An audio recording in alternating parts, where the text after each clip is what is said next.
mention, comme vous voyez, les expressions figées entre interprétation et traduction, toujours dans la même lignée, celle qu'on a vue ce matin sur les expressions figées ou les unités phraséologiques. Donc le plan que je propose, une petite introduction, des éléments sur la traduction, culture et communication, une étude de cas et puis une conclusion. Alors je commence en guise d'introduction avec cette citation de Markowitz, justement, qui insiste sur le fait que la traduction n'est pas une reproduction fidèle de la réalité, mais comme étant une interprétation dans la mesure où ce qui est recherché, ce n'est pas la reproduction en soi, mais plutôt la cohérence et la lecture, disons, pratique ou la lecture appliquée. Je ne vais pas m'attarder. Alors, donc, avec l'ouverture sur le monde extérieur, bien évidemment, les frontières se dissipent géographiquement, c'est une chose que vous savez, en faveur de quoi? En faveur d'une internationalisation des connaissances. Bien évidemment, là, on va s'interroger quant au rôle que joue la traduction. Justement, la traduction est là pour constituer ces passerelles ou ces passages ou ce dialogue entre les langues et les cultures. Premier problème qui se pose. Accès à l'information et à la traduction, première problématique. Qu'en est-il de la rigueur scientifique et méthodologique? C'est-à-dire que l'on est amené avec ce flux de connaissances, ce flux, j'allais dire, de communication, etc. On est amené à faire des fois des traductions à la hâte, des traductions pressées pour pouvoir remplir une fonction. Donc, et l'on a la traduction automatique, fonctionnelle, ainsi de suite. Deuxième problème qui se pose, celui de la traduction des écrits poétiques, donc on a soulevé ça ce matin, littéraire ou ce qu'on appelle les expressions figées. Alors, traduire, communiquer, interpréter ou réécrire. Si communiquer, et tout le monde sait, voudrait dire prédisposition d'esprit, tout d'abord, avant des connaissances linguistiques et culturelles, cette prédisposition d'esprit veut dire tout simplement une volonté, un vouloir de communiquer avec l'autre et d'entrer en échange. Traduction aussi ne peut se faire qu'en tenant compte de ces deux notions, à savoir le mode de pensée, comme nous dit Boisdec, et le fonctionnement de la communauté. Alors, communiquer un message, on sait tous qu'en communiquant un message, on communique une information, qui dit information dit référentiel, carte mentale, manière de penser la chose, etc. Et du coup, on est dans la connaissance de soi et dans la connaissance de l'autre. Si je diffère de toi, loin de te léser, je t'augmente. Saint-Exupéry. Donc, une communication qui se veut d'abord interpersonnelle va de pair avec une communication interculturelle. Et du coup, bien évidemment, selon, j'aime bien la métaphore du zoom, de la caméra, donc comme vous voyez, elle est zoomée vers moi, donc la manière avec laquelle on zoome les choses ou les idées ou les informations font que les choses aussi changent. Donc là, le passage, on peut parler de rebelle, dans un autre contexte c'est plutôt insurgé, dans un contexte c'est martyr, alors que dans d'autres on va parler de kamikaze, ainsi de suite. Donc là, je reprends une citation de Ingo, 2000, justement parce que lui, il classe les en termes de 4, les aspects du procédé de la traduction. En termes de quoi? En termes de structure, 1, 2, de sémantique, variabilité de langue, et 4, pragmatique. Alors les deux premiers éléments, comme vous voyez, structure de la phrase et sémantique, l'on est dans l'intrinsèque, donc tout ce qui est intrinsèque à la langue ou à la phrase ou à l'expression. Deuxième aspect, c'est le contexte, c'est-à-dire la pragmatique, mais aussi la variété de langue, la sociolinguistique, quand est-ce que je dis ça, quand est-ce que c'est permis, ce n'est pas permis, ainsi de suite. Alors, quelle interaction entre culture et traduction? Toute la question est là, nous dit Mounin. Donc, pour traduire une langue étrangère, encore une fois, je reviens à sa double condition qui est fondamentale, à savoir, je dois étudier la langue étrangère, mais aussi l'ethnographie de la communauté dans cette langue traduite et l'expression. Donc, penser la traduction, à mon sens, c'est penser la langue dans son revers ou dans son interface culture. Justement parce que, en fin de compte, ce traducteur qui n'a pas un minimum de connaissances quant à la communication, quant à l'histoire, quant à la sociologie, quant aux sciences du langage, etc., se trouvera bien évidemment perdu quelque part. Alors ici, apprendre la langue dans le sens de Fishman, quand il dit que la langue n'est pas un moyen, ou bien n'est pas seulement un moyen de communication entre les hommes, elle n'est pas porteuse d'un contenu, mais elle est elle-même un contenu, dans la manière où j'exprime l'animosité, l'amitié, le culturel, le religieux, l'éthique, le cultuel, ainsi de suite. Alors, quelques définitions, je ne vais pas m'attarder là-dessus, parce qu'il y avait une intervention sur les expressions figées tout à l'heure, mais je vais tout de même m'arrêter 2 secondes sur l'adjectif figé qui vient se greffer sur l'expression. Alors, figé, on met l'accent sur 2 aspects importants. 1, l'impossibilité de décomposer les éléments constituants de l'expression. On ne peut pas permuter, on ne peut pas changer l'ordre canonique de la phrase, on ne peut pas supprimer, on ne peut pas changer. 2, le sens ne découle pas de l'addition des traits sémantiques des constituants. J'ai du pain sur la planche, ce n'est pas l'addition d'avoir du pain sur la planche qui va me donner le sens recherché, c'est plutôt un sens métaphorique à chercher soit dans l'histoire, soit dans la culture de la langue en question. Alors, il existe 3 types d'expressions, comme vous voyez, les locutions, donc que ce soit des locutions nominales ou verbales, les dictons ou les proverbes, donc à valeur de conseil ou de vérité générale. Les expressions figées, pourquoi est-ce que c'est important? Tout de même parce que à partir du moment où ils sont utilisés, donc il y a un usage assez considérable, et la fréquence aussi, puisque Gross énumère en 1988 plus de 40 000 expressions figées en français, de même en arabe et en amazigh. Donc du coup, il est important de s'arrêter tout de même sur l'essence véhiculée et sur la possibilité ou la tentative de traduire ces expressions-là. Alors, d'un point de vue linguistique, et mon collègue en a parlé rapidement ce matin, lorsqu'on parle des expressions figées ou bien des unités phraséologiques, l'on est en train de parler de quelque chose qui ressemble à un moule syntaxiquement parlant, à un moule plus ou moins universel. La structure, concise, etc., soit locution verbale, soit nominale, etc. Alors, quand est-ce que le problème devient ardu? Lorsque on change de code linguistique. Donc ce changement ou ce passage d'un système à un autre, d'un référentiel à un autre, d'un mode de pensée à un autre, fait en sorte qu'une traduction littérale ou une explication même littérale ou mot à mot ne sera pas ou sera sans résultat. Pourquoi? Parce qu'en traduisant les proverbes ou les expressions figées, le traducteur tente d'établir une correspondance, un parallélisme entre 2 visions du monde qui peuvent se rencontrer des fois, mais qui se posent bien d'autres. Alors, le corpus sur lequel j'ai travaillé est le suivant. C'est un corpus dans la langue source et la langue amazigh, langue cible et la langue française. Traduire ou recourir à une structure figée analogue dans la langue cible. Les premiers échantillons, le premier corpus consiste en fait à avoir la version amazigh avec son correspondant en français, c'est-à-dire qu'il y a à la fois la version en amazigh et son équivalent en langue française, et dans un deuxième temps, on va voir graduellement la complexité. Donc ce sont des éléments, d'abord des parties du visage, et puis deuxièmement les animaux, le monde animal. Itlasils. Alors là, vous avez le correspondant juste à côté, c'est le correspondant tel qu'il est, et puis par la suite une explication pour ceux qui veulent l'explication. Itlasils, sa langue lui a fourché. Ism Ferra, langue de vipère. Orek garsa inasina yakhfens, n'en faire qu'à sa tête. Izra silzien, tirer les oreilles de quelqu'un. Yulfimi, rester bouche bée. Afous yufous, faire main dans la main. Oratioué taouzet, ne pas arriver à la cheville de quelqu'un. Erzifasofos, avoir le bras lent. Alors là, les équivalents dans le monde animal, encore une fois, une équivalence parfaite.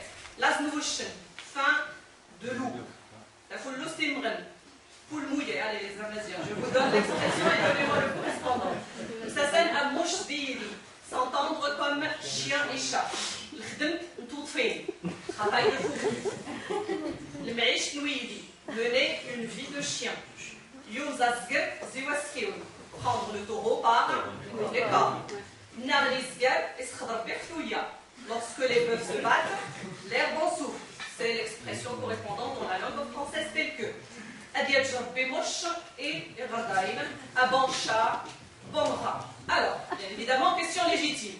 S'agit-il d'une traduction mot à mot ou d'un emprunt d'une langue à une autre fait dans un temps lointain? Peu importe, ça ne m'intéresse pas. Ce qui m'intéresse, c'est, en fait, on peut déjà émettre une constatation quant à ces constructions-là qui se veulent réduites, dont le sens est détectable selon le contexte. Déjà, on se voit devant des formes plus ou moins universelles, j'allais dire, contextuelle conventionnelle, dans le sens où l'on sait par avance la relation qui existe entre chat et chien et rat. Par exemple, le travail de la fourmi, fourmilière, etc. On sait que le travail de la fourmi est un travail conséquent d'un point de vue opportunité et d'un point de vue résultat. Quand est-ce que le problème se pose? C'est quand l'opacité est flagrante, c'est-à-dire quand la composante culturelle est de mise et prend de l'ampleur. Là, les choses deviennent un peu corsées. Et comme j'ai dit tout à l'heure, les exemples qui suivent avec une échelle graduelle quant à la complexité. Alors, mettre la charrue devant les bœufs. Là, on a les bêtes, et dans la version française, on a les bœufs. La mémoire de chameau, alors que la version française nous dit que plutôt, la mémoire, c'est plutôt l'éléphant. Alors, qui veut dire la louve l'a mordu. En fait, l'expression correspondante en français, c'est avoir les fourmis dans les jambes ou les mains, ainsi de suite. Ishwa un bomhet, c'est-à-dire rusé ou malin comme un hérisson. L'équivalent français, c'est plutôt malin comme un singe. En avril, ne te découvre pas d'un fil. En mai, fais ce qui te plaît. Si ma barbe brûle, les autres viennent y allumer leur pipe. Il ne faut pas vendre la peau de l'ours avant de l'avoir tué. Telle mère, telle fille. Déshabiller Paul pour habiller Jean. Qui m'aime, aime mon chien. Yarlémisme, se jeter dans la gueule du loup. Alors, des questions encore une fois légitimes. Foi ou dos pour la peur, singe ou hérisson pour la ruse, louve ou fourmi pour les picotements, lion ou cochon pour la voracité, chameau ou éléphant pour la mémoire. Donc là, on a un hiatus où le fossé devient de plus en plus grand. J'ai essayé tout de même d'expliquer, tant bien que mal, ces phénomènes, selon cet échantillon, selon ce corpus sur lequel j'ai travaillé, et ceci en essayant de donner des noms à des choses qui reviennent assez souvent, à ces faits récurrents dans la langue ou dans le corpus que j'ai expliqué. Premier élément, alors des faits scientifiquement justes, mais culturalisés, c'est-à-dire, ne compte tes brebis et tes enfants qu'après que Mars et son équinoxe se passent. Je m'explique. Alors, il s'agit d'une période entre mars-avril, en fait, où les intempéries sont de mise. On le sait tous, c'est-à-dire que ces intempéries-là, ou bien ces pluies torrentielles imprévues, peuvent causer des dégâts tels que la mort des brebis et des enfants. Brebis et enfants, c'est le maillon faible d'un montagnard de l'Atlas, par exemple. Ce sont les éléments majeurs. Il va s'inquiéter surtout sur ses enfants, parce qu'ils vont sortir, ils ne vont pas être bien habillés, ainsi de suite. Et deux, les brebis, c'est-à-dire tout simplement le troupeau, le bétail, et donc tout le patrimoine économique. Donc là, on essaye d'accentuer via cette expression les deux éléments majeurs quant à la préservation ou quant à la prise en compte de ces deux mois-là. En français, ça donne quoi? En avril, ne te découvre pas d'un fil. En mai, fais ce qui te plaît. Donc c'est question d'aspect vestimentaire, ne pas tout simplement s'habiller léger de peur d'attraper froid. Là c'est le mois, là c'est plutôt les brebis et les enfants. Deuxième exemple,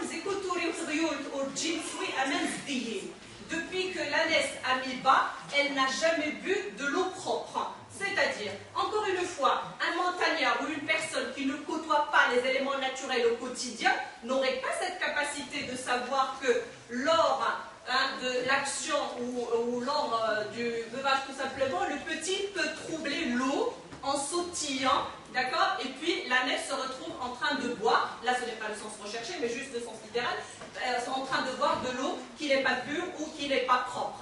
Donc là c'est un exemple que je reprends de Botoli, là c'est pas à moi. Deuxième chose, fait culturel ou non culturel. Culturel toujours par rapport à la langue de source, c'est-à-dire je parle par rapport à la langue amazigh. Donc on sait très bien qu'une vache mourante nécessite tout de même un égorgement ou un sacrifice pour qu'on puisse tirer au moins profit de sa viande. Alors que dans la version française, ce n'est pas la viande qui va apparaître tout de même, mais c'est plutôt la pipe et c'est assez intéressant. Alors, des items présents, absents. Je vais expliquer ce que j'entends par des items présents et absents. Ce sont à la fois des items qui sont présents d'un point de vue lexique, d'un point de vue structure et syntaxe, mais aussi d'un point de vue contexte, c'est-à-dire la concrétisation ou la réalisation effective de la chose. Je m'explique. L'aql nurm, mémoire d'éléphant, donc mémoire de chameau ou mémoire d'éléphant. On se dit tout de même que ces montagnards n'ont pas eu la chance de côtoyer les éléphants quand même. D'accord? C'est plutôt le chameau qu'ils ont pu côtoyer. Ils ont pu, via l'expérience, acquérir une certaine maturité qui leur permet de tirer une conclusion pareille en disant que plutôt aussi, pas plutôt, mais aussi, la mémoire du chameau est aussi infaillible que celle qu'on a l'habitude de connaître, à savoir celle de l'éléphant. Alors,